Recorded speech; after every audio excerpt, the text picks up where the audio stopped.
What's going on YouTube? In this video, we are making fish and chips. Classic recipe, everybody loves it. Now, in this video, I will not be making my own fish in the batter. If you want, we can get a separate video on that at a later point in time. This video, we got already battered fish. This fish is from Sealand, buy from them. And it's just Guinness, battered cod. Awesome stuff, made it before. But this video is more focused on the fries, and the final part, we are making some homemade fries. You can use any kind of potatoes you want. I'm using some sweet potatoes and some, I want to say yellow potatoes. First off, what you need is either a knife, a cutting board, or if you have a machine that makes like the fries for you, you can use one of those. I'm gonna go grab myself a cutting board and a knife. Also, whenever you use a cutting board, oh my god. Yeah, I'm gonna clean that up. Now that that's done and all cleaned up, you always want to kind of wet a cloth, get it nice and damp there, and then you want to put your phone down. Also, I recommend while you're cooking, don't be on your phone. I'm not the smartest. Take your damp cloth, put it down, go to your cupboard wherever you keep your cutting board. This one, I'm not using a meat cutting board, I'm using more of a veggie style cutting board. Put that bad boy down, move your potatoes because of course they're in the way. Put that bad boy down. Look at this guy trying to hog up all the views. One fell in the sink. Next, you want to grab your knife. You can use really any knife you want. I'm using this IKEA style knife. I don't know if I can show the blade on here, but I'm doing it anyway. Very easy. Obviously, we wash our potatoes first. Down the middle once.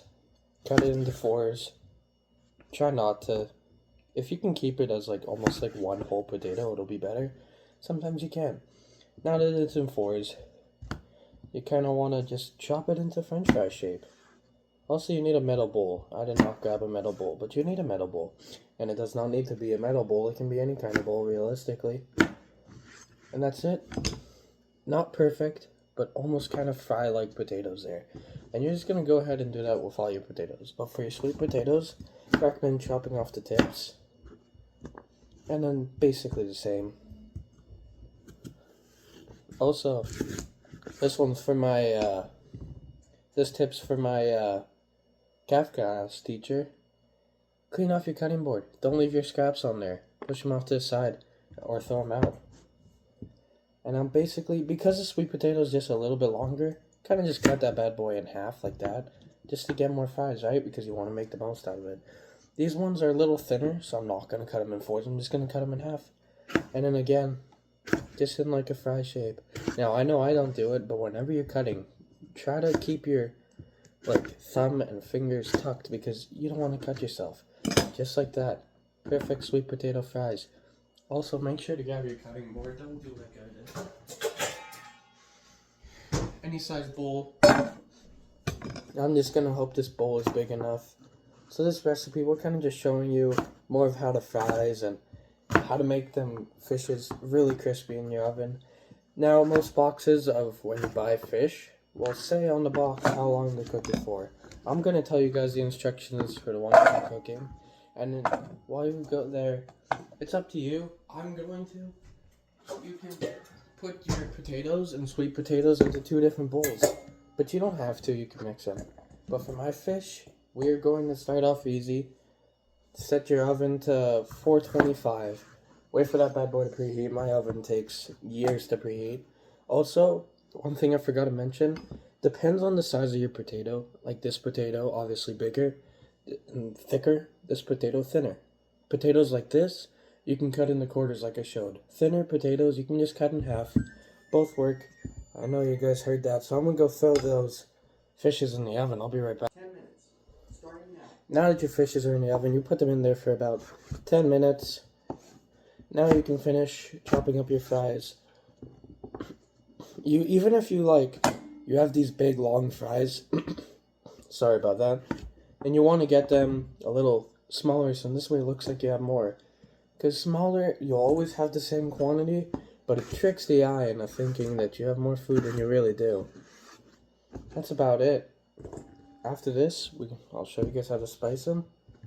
I'm just doing this. Remember,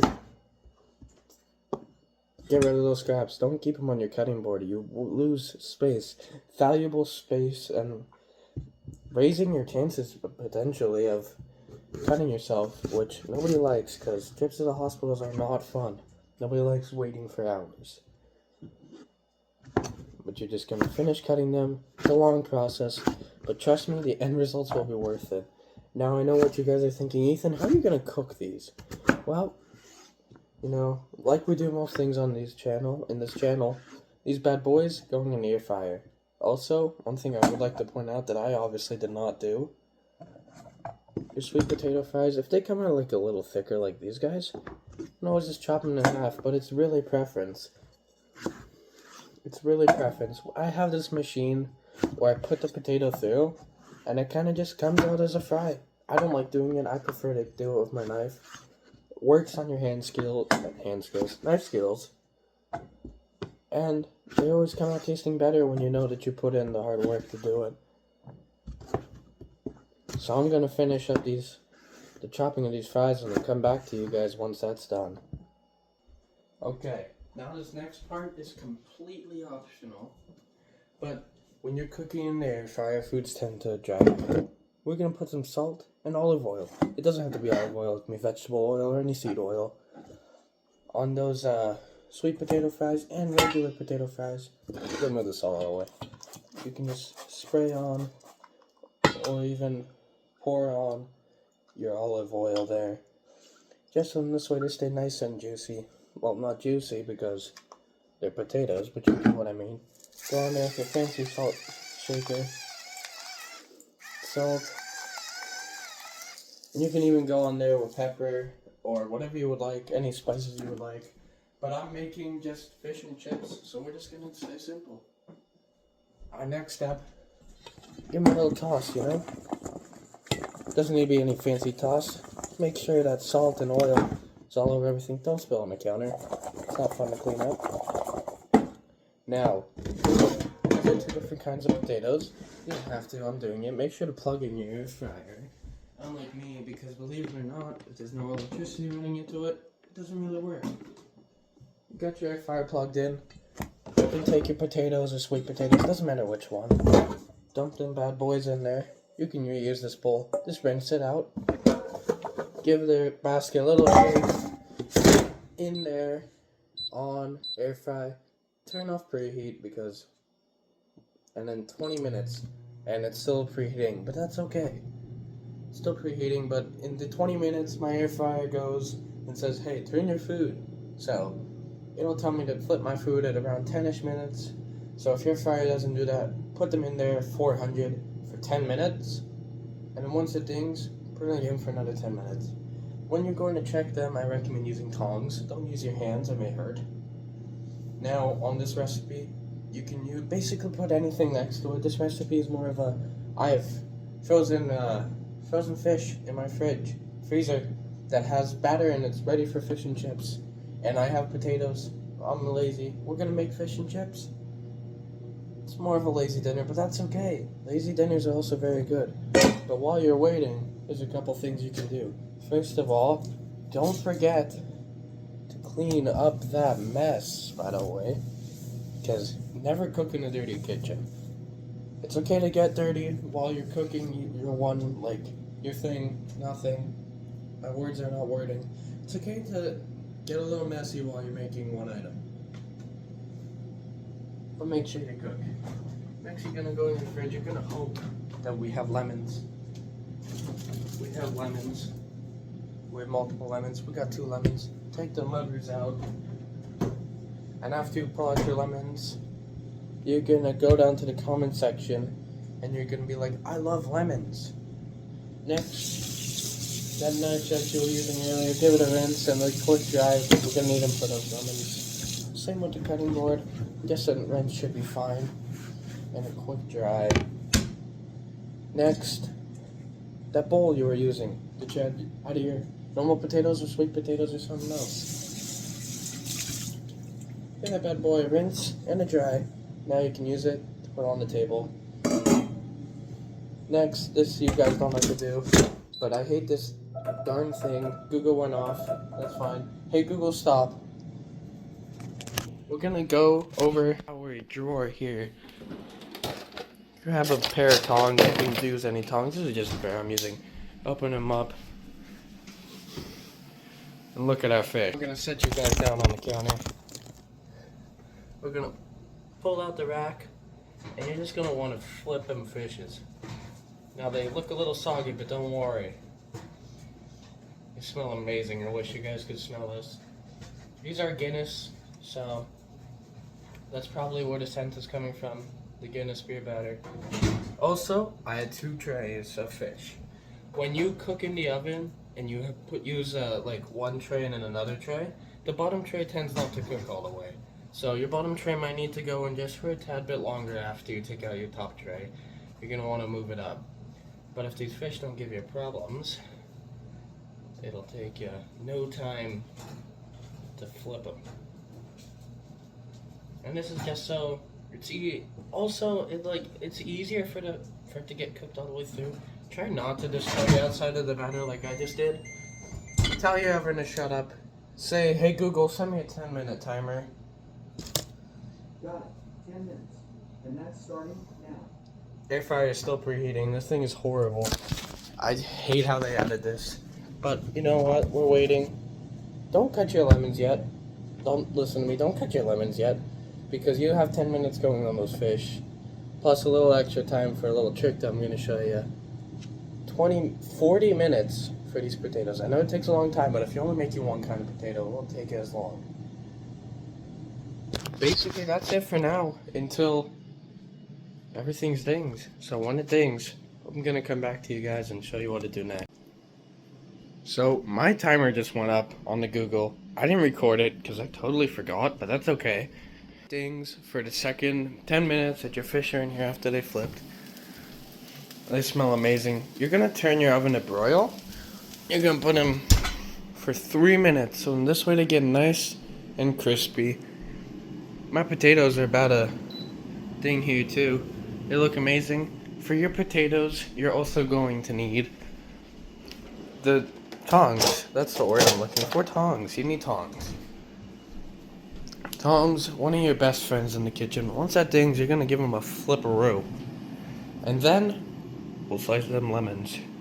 Also, question I thought of because while I was waiting for these, I had an orange. What is your guys' favorite fruits? Let me know down in the comments. It can be a fruit, it can be a berry, it can be a vegetable. Really, what's your guys' favorite produce item? I guess would be a better thing. We're just waiting for these 3 seconds to go. So let this down, you hear that bad boy dinging. We come out and ooh, crispy. Give them a mix. Back in for that other 10 minutes. Your fish are gonna be done well before your potatoes. But, you know, what you gonna do about it, brother? Right?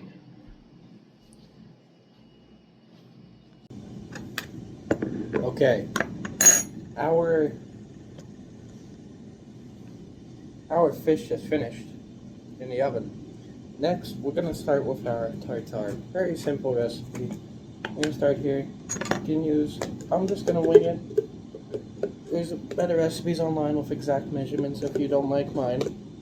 That's okay. There's not a lot of mayo left in this jar, so we're just gonna empty it out. We're not making a lot of tartare. But if you're a tartare fan, cool. Don't put that spoon in the sink because we're still gonna need it. But you can tell you made a good job. Next, you have your 2 lemons here that remember I took out earlier. One of them is for, you know, garnishing or for your fish and chips. I'm gonna have to take those potatoes out because this thing is not supposed to be smoking. So your potatoes might come out a little earlier. We're gonna take a break on the tartare for right now. We're gonna get these potatoes into a metal bowl because another early way to tell if your air fryer is done is if it starts smoking. And if it starts smoking, that's not too good, so go ahead and take them out. Once the first batch of potatoes finish, you can dump in your second batch, put it in, same amount of time. We just need to wait for that thing to cool off a little bit because it does that weird thing. Okay, back to the TarTer. You got your mayo in there. Next, you want to take half a lemon and just squeeze half a lemon in there. Next, you can use fresh pickles or pickle relish.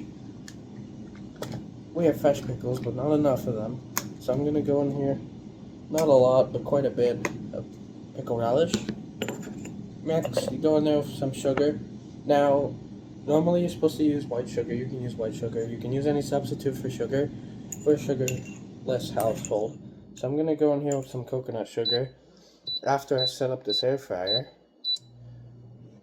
we're just gonna go in there with some coconut sugar just to give it a little sweetness, and then some salt. That was pepper. So salt and pepper. There you go, TarTer. Give it a mix. Mix until all of the ingredients are mixed evenly.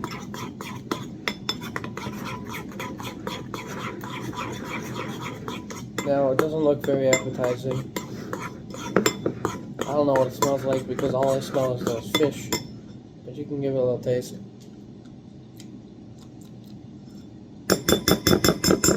Very, very good. I needed that spoon. Don't do like me. Also, throw out the rest of the lemon. Like I said, keep your area clean, keep your cutting board clean. Make sure to put all your things away. These potatoes are done looking nice and scrumptious. I'm gonna put them off to the side. Obviously, you gotta taste one, right? Now, your TarTer is done. Also put that off to the side. I'm going to start with rinsing out the sweet potato bowl, right? Then we're gonna put all of our stuff away because, like I said, keep your area clean. Otherwise, it's hard to cook, and you increase your chances of getting hurt, knocking something over, and having to clean it up. And let's be honest, does anybody really like doing that? Not really. So our next part, this lemon is more of a, I want lemon wedges, right? You're gonna take your lemon, you guys can't really see. You have your 2 lemons, put your whole one on the side for now. You have your half lemon, because obviously the other half used for the TarTer. Now, it doesn't need to be perfect. Just slice it like you were slicing them fries. Just don't cut it in half. And they're not really wedges, but you get like these lemon pieces, which obviously you can put nicely and they don't look too shabby. Right? All that's really left is to wait for that last batch of fries to finish. Obviously, not everybody will have that many fries. I'm only gonna cut up about 2 of these lemons. And then this other lemon, I will cut up. You can cut up to eat it. I want to, but we don't have many lemons left. So you're gonna take your baggie, any baggie, I'm using a Ziploc baggie. Plop that bad boy in there, and then get that bad boy in the fridge. All that's really left is to wait the 17 minutes that's left on your French fries. You're gonna hope nothing falls on you from your fridge, because that's never fun. And when those sweet potato fries are done, you're done, and then we'll get them on a plate and I'll show you the final result.